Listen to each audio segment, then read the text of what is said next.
নমস্কার বন্ধু, বলা 9 হতে হবে স্বাগত জানাই। তা আজকে আরেকটা ব্লগার নিয়ে চলে এসেছি। তো চলুন শুরু করা যাক। সকাল সকাল রুটি করবো বলে আটা মেখে নিচ্ছি। কি খাচ্ছিস? কই দেখি, দেখা দেখা।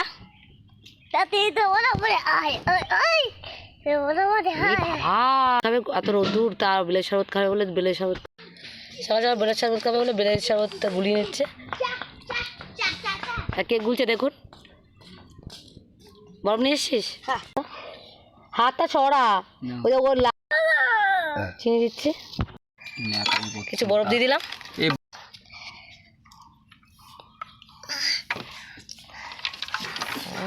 বরফ বানাচ্ছে।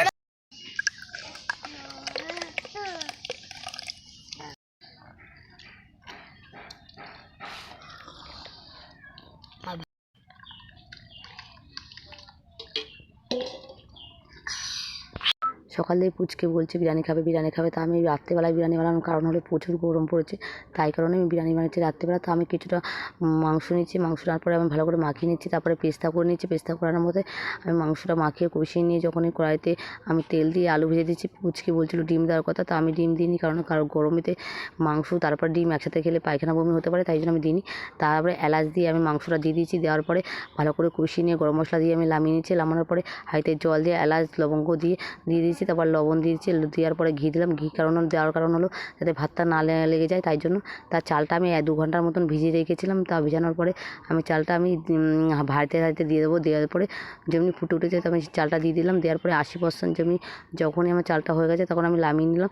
নামানোর পরে গামলার মধ্যে আমি ঘি দিলাম। ঘি দিয়ে ভালো করে মেখে নিলাম। তা প্রথম লেয়ার দেওয়ার জন্য আমি মাংসটা দিয়ে দিচ্ছি। দেওয়ার পরে আমি দিলাম ভাতটা দেওয়ার পরে দিলাম পেস্তা ভাজাটা দেওয়ার পরে বিরিয়ানির মশলাটা ভালো করে আমি দিয়ে দিলাম। দেওয়ার পরে দিলাম ঘি দেওয়ার পরে দিলাম